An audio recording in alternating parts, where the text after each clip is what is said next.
Assalamualaikum warahmatullahi wabarakatuh, teman-teman sekalian.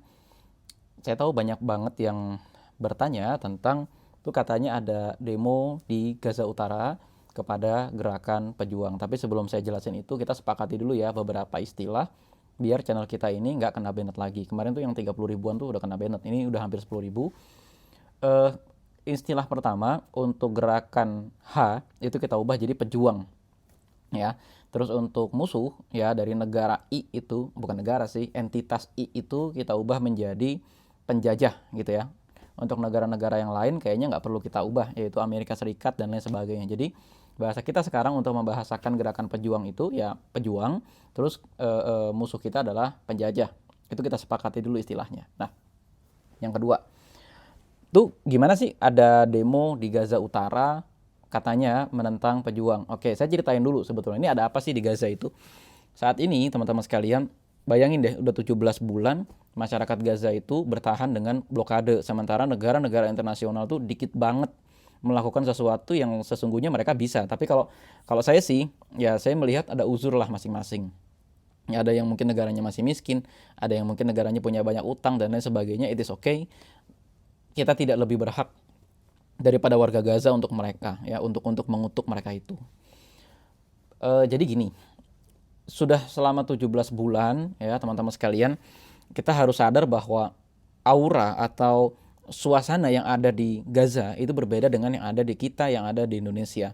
Kalau hawa di kita tuh kita masih optimis gitu ya, kita masih ingin terus melawan dan lain sebagainya. Tapi berbeda dengan yang ada di Gaza. Mereka tetap optimis, mereka akan menang. Mereka tetap optimis bahwa mereka itu akan memukul mundur penjajah sampai tidak bersisa suatu saat nanti. Akan tetapi sekarang situasinya jadi rumit karena sudah 17 bulan. Banyak sekali di antara saudara-saudara mereka sendiri di sana yang syahid. Banyak sekali di antara mereka yang tadinya orang super kaya, yang punya aset miliaran, habis seketika karena rumah-rumah mereka itu diledakkan oleh musuh. Kan teman-teman pasti tahu ya, tiap malam tuh ada aja satu blok pemukiman yang diledakkan oleh musuh dengan menggunakan bom-bom kecil gitu ya. Apa sih tujuannya? Itu untuk menebarkan rasa putus asa dan untuk mempersulit rekonstruksi. Jadi andai kata pun para pengungsi itu kembali ke wilayah utara, mereka akan mendapati bahwa rumah mereka sudah tidak ada ya. Dan itulah yang terjadi di Gaza hari ini. Yang kedua, banyak sekali di antara pemimpin-pemimpin pejuang yang syahid dibunuh melalui serangan udara. Anggota-anggota biro politik diantaranya ada Dr. Yasir Harb, kemudian ada Dr. Isom Ad-Da'alis gitu ya, Isom Ad-Da'alis. Terus kemudian ada lagi Syekh Salah Al-Bardawil, ada lagi kemudian Abu Ubaidah Al-Jamasi, dan banyak lagi ada beberapa di antara mereka yang kemudian juga syahid. Apa sih maksudnya, arahnya kemana sih? Ya penjajah itu ingin membuat tokoh-tokoh pejuang di tengah-tengah masyarakat itu jadinya hilang. Apa untungnya? Ya kalau hilang nanti tidak ada lagi yang menyemangati, tidak ada lagi kesan untuk bahwa pejuang itu masih berada di tengah-tengah mereka dan seterusnya. Bahkan yang terakhir kemarin 24 jam yang lalu ya, juru bicara gerakan pejuang Abdul Latif Al-Qanu itu juga syahid. Ini berbeda dengan Abu Ubaidah. Abdul Latif Al-Qanu itu juru bicara struktur politiknya, sementara kalau Abu Ubaidah itu juru bicara struktur militer. Jadi ibaratnya nih, ini juru bicara partai yang syahid itu. Kalau yang kemarin Abu Hamzah itu juru bicara gerakan militernya. Nah, atau ibarat kata, ini ada NU, ada Banser. Nah, Abu Ubaidah itu juru bicara Banser, sementara yang syahid kemarin Abdul Latif Qanu itu adalah juru bicara NU-nya. Itu kalau analoginya di Indonesia. Nah, eh, apa sih yang terjadi kok bisa sampai adanya aksi demo ini? Apakah benar aksi demo itu kemudian menjadi anti gerakan pejuang? Oke. Kalau saya amati, ini balik lagi ya, saya hanya mengamati dari Indonesia, meskipun untuk beberapa waktu kemarin saya ada di tepi barat, tapi tepi barat beda dengan Gaza. Nah, saya mengamati begini, ada kesalahan berpikir orang Indonesia yang seakan-akan semua warga Gaza adalah pemilih gerakan H. Semua warga Gaza berarti adalah anggota gerakan H. Sama seperti orang berpikir semua orang Jawa Timur adalah NU, semua orang Jawa Barat adalah Persis, kemudian semua orang apalagi misalnya, semua orang Jember kuliah di STDI-nya Ustadz Muhammad Arifin Badri misalnya ya, misalnya. Atau ada orang berpikir bahwa semua orang Bali pasti Hindu, semua orang Sulawesi Utara itu pasti Kristen. Nah, itu adalah pola pikir yang selama ini menghinggapi pikiran kita, sehingga kita ketika mengamati suatu isu jadinya keliru. it is okay gerakan H memang pada pemilu tahun 2004 apa 2005 ya 2004 pokoknya sekitar 10 tahun 20 tahun yang lalu memang memenangkan pemilu. Tapi yang disebut memenangkan pemilu itu bukan berarti semua warga Gaza memilih dia, bukan berarti gitu teman-teman. Itu saya kalau mau reminder memori sebelumnya gitu ya, kurang lebih sekitar 65 atau 70% warga Gaza itu memilih gerakan H sebagai wakil mereka di parlemen, bahkan yang kemudian terpilih menjadi ketua DPR Palestina di tepi barat itu adalah orang gerakan H yang disinyalir gerakan H, yaitu Abdul Aziz Ad-Duwaik. Nah, meskipun beliau tidak mengakui kalau beliau itu adalah anggota gerakan H. Tapi berarti kan di sini masih ada sekitar 30% lah ya, kurang lebih 30% orang yang tidak memilih gerakan H. Nah, di antara mereka itu adalah mereka pemilih gerakan Fatah, mereka memilih PFLP atau gerakan yang ideologinya Marxis sosialis. Di antara mereka juga mungkin ada yang anarko, di antara mereka juga ada yang mungkin berbaiat ke ISIS dan seterusnya. Ada. Ya, ada.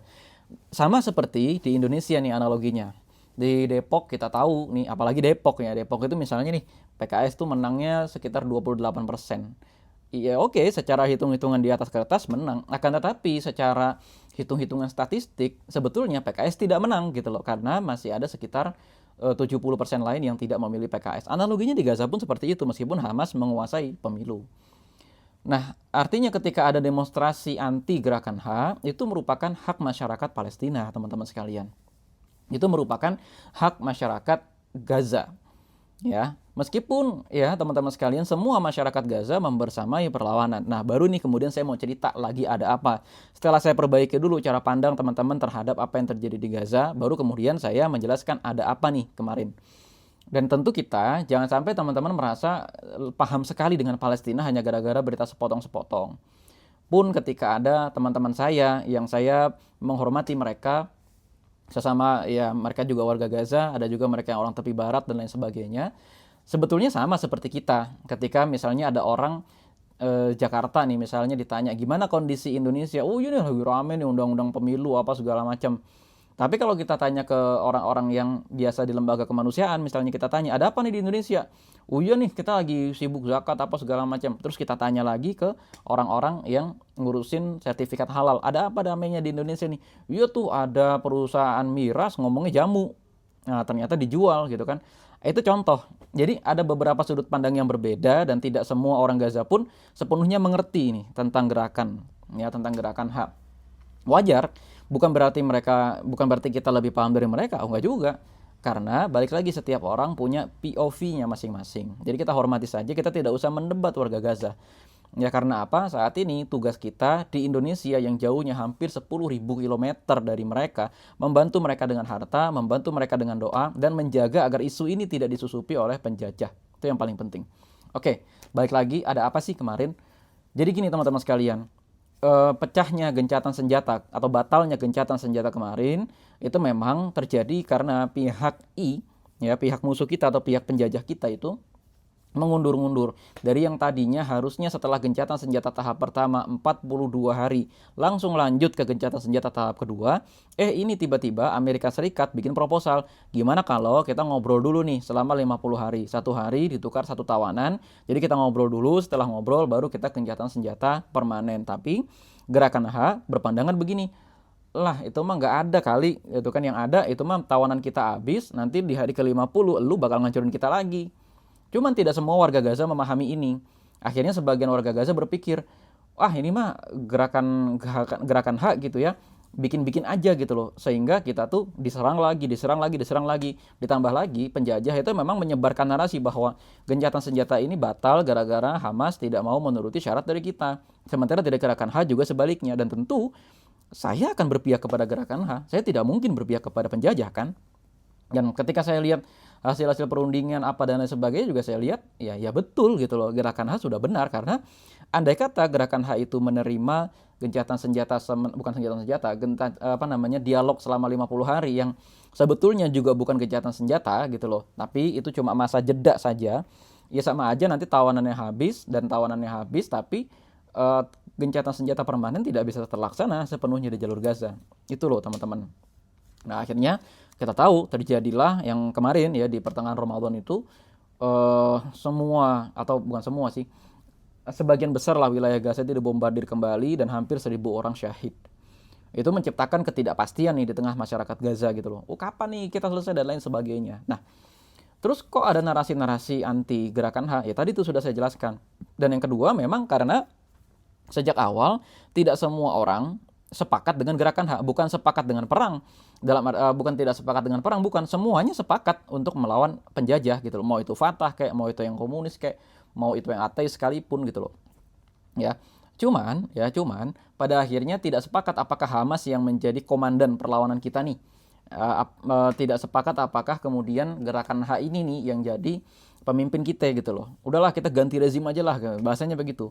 Karena ini sifat gerakan pada umumnya gitu ya. Ada teman-teman kalau baca kitab Muqaddimah Ibnu Khaldun, atau kalau teman-teman baca kitab-kitab buku-buku politik yang ditulis oleh orang-orang zaman sekarang, namanya sebuah gerakan sudah duduk di satu tahta selama 20 tahun. Generasi yang dulu memilih mereka itu kan sudah pada tua. Anggaplah yang dulunya umurnya masih 20 sekarang udah pada 40. Yang dulu umurnya 40 sekarang udah pada 60. Yang dulunya masih kecil, yang tidak tahu masa-masa Intifadhah pertama, tidak tahu masa-masa perang Gaza dengan penjajah di tahun 2004 sehingga dibangun tembok dan lain sebagainya, itu yang masih kecil itu sekarang umurnya sudah 20 tahun, mereka sudah bisa menentukan sikap politiknya sendiri, dan mungkin mereka sudah tidak lagi mengalami masa jaya gerakan yang dialami 20 tahun yang lalu. Apakah kemudian benar tuduhan bahwa ada korupsi di sana? Apakah benar tuduhan bahwa ada petinggi-petinggi gerakan H yang ya ketika duduk di bangku politik kemudian tidak amanah dan seterusnya? Wallahu a'lam, bukan urusan kita yang ada di Indonesia gitu loh. Karena kalau kita nanti ngebahas seperti itu, nanti akan dibahas lagi itu Fatah juga ada kok dan seterusnya. Itu bukan urusan kita. Ya itu bukan urusan kita. Kita adalah orang Indonesia, yang urusan kita adalah udah kasih aja bantuan kepada mereka. Biarkan orang Palestina menentukan nasibnya sendiri sebagai orang Palestina, sebagai penduduk Gaza dan sebagai penduduk tepi barat. Itu yang pertama. Jadi apakah benar demo kemarin ada orang-orang yang anti gerakan H? Sederhananya bisa kita katakan benar. Akan tetapi tujuan utama demonya itu bukan untuk mengusir gerakan H dari jalur Gaza, tapi untuk menuntut kedua belah pihak agar segera menghentikan perang, sebab korban sudah semakin besar. Itu yang pertama. Yang kedua, menuntut kepada semua pihak yang ada di luar Gaza untuk segera memberikan bantuan dan membuka perbatasan. Cuma memang ada orang-orang yang mungkin tadi mereka juga berhak loh untuk menyuarakan, ya gerakan hak berhenti dong, udah dong kita tuh capek dan seterusnya. Silakan aja, itu hak mereka. Ya, mereka juga ingin, oh udahlah kita dipimpin aja sama Fatah dan lain sebagainya. Itu oke, itu adalah hak mereka. Kita nggak usah ikut-ikutan ke arah situ. Nah, cuman berarti gini dong, salah dong bang, mitos yang dibangun di Indonesia bahwa gerakan H itu adalah gerakan yang terkuat, adalah gerakan yang mewakili Gaza dan lain sebagainya. Itu 70% itu adalah sebuah angka yang kuat. 70% keterpilihan mereka di jalur Gaza itu sudah cukup mengatakan bahwa mereka mewakili masyarakat. Nah kan kemarin juga ada berita tuh, para tokoh di Beit Lahia di Gaza Utara dan juga tokoh-tokoh di Gaza Selatan katanya tidak lagi menginginkan gerakan H. Tapi ternyata dibantah, ternyata itu adalah berita palsu. Kemudian tokoh-tokoh dan para kepala kabilah yang ada di Gaza Selatan segera memberikan pernyataan bahwa mereka bersama dengan perlawanan. Mereka ini mendukung perlawanan. Nah, jadi memang kita kalau menyikapi isu-isu internal seperti ini, tenang saja, tidak perlu cawe-cawe, tidak perlu ikut-ikutan. Fokus kita melawan penjajah, ya, dengan atau tanpa gerakan H. Fokus kita adalah melawan penjajah. Sekarang ini yang penting buat teman-teman sekalian adalah satu, memberikan bantuan kemanusiaan. Yang kedua, boykot. Yang ketiga adalah memastikan isu ini tetap menjadi prioritas di Indonesia. Udah bagus nih sekarang pacingnya nih. Jangan sampai gara-gara konflik internal di tengah-tengah mereka kita ya jadi ikut-ikutan. Ngapain, gak usah ya. Lalu yang ketiga, teman-teman sekalian, yang mau saya sampaikan di sini. Tahu nggak kenapa saya selalu menyampaikan it is not just about Gaza. Ini bukan hanya tentang Gaza. Oke, hari ini Gaza menanggung penderitaan yang harusnya ikut ditanggung oleh seluruh kaum muslimin di dunia ini. Akan tetapi, mungkin hari inilah Gaza yang dipilih oleh Allah Subhanahu wa taala untuk mewakili kita di medan tempur. Akan tetapi ini semua sesungguhnya bukan tentang Gaza, ini semua tentang Al-Aqsa. Sejak awal kalau kita hanya bicara masalah masyarakat Palestina saja, sejak awal kita akan menerima solusi dua negara. Sejak awal kita akan menerima ya sudah hijrah saja. Sejak awal kita akan menerima Ya sudah kalau gitu orang-orang Palestina hidup saja di bawah negara penjajah. Tapi tidak, karena sesungguhnya ini semua tentang Al-Aqsa. Inilah sebabnya kenapa perangnya itu namanya Tufanul Aqsa. Inilah kenapa sebagian warga Gaza yang saya temui di rumah sakit, saya temui di di tempat-tempat pengobatan mereka, ya saya temui di kamp-kamp pengungsian, mereka mengatakan ini adalah wakaf kami untuk Al-Aqsa. Rumah kami itu hancur, orang tua kami itu syahid, anak-anak kami itu syahid. Ini semua adalah wakaf kami untuk Al-Aqsa. Jadi memang kalau kita hanya bicara persoalan kemanusiaan saja, kita hanya bicara persoalan berhentinya penjajahan dan lain sebagainya, kita tidak akan bicara sampai dengan Aqsa merdeka, dan kita tidak akan bicara sampai dengan penjajah itu pergi. Kita hanya bicara menghentikan perang saja, sudah, titik gitu loh. Akan tetapi kemerdekaan Aqsa tidak akan menjadi prioritas kita. Maka sejak awal teman-teman sekalian, yuk kita sama-sama fokus lagi nih. Fokus kita itu kepada pemerdekaan Al-Aqsa sebagai kiblat pertama kita, pemerdekaan bumi Syam sebagai bumi yang diberkahi, Ardul Mubarakah. Fokusnya di situ. Ya, sehingga kita akan lihat bahwa fenomena yang terjadi di Gaza itu adalah part of, bukan semua hal yang terjadi di bumi Syam itu pusatnya di Gaza, bukan. Apa yang terjadi di Gaza adalah part dari apa yang terjadi di keseluruhan bumi Syam. Selain di Gaza, kita tahu di Damaskus juga terjadi serangan, di Lebanon juga terjadi serangan, di tepi barat juga terjadi serangan, dan seterusnya. Maka dalam hal ini saya rasa mudah-mudahan kita bisa lebih bijak dalam menyikapi sebuah isu. Kita tidak usah ikut-ikutan, karena yang penting sekarang tadi kita memberikan infak buat mereka, kita berdonasi, dan kita merawat isu agar jangan sampai isu ini tidak lagi menjadi prioritas. Oke, Assalamualaikum warahmatullahi wabarakatuh. Oh, ngomong-ngomong, ini jaket bukan buatan Palestina, tapi buatan orang Palestina yang mengungsi ke Yordania. Ya, ini kain tenun khas Palestina dipasang di kupluknya gitu ya. Kalau teman-teman mau beli, nanti bisa hubungi saya. Assalamualaikum.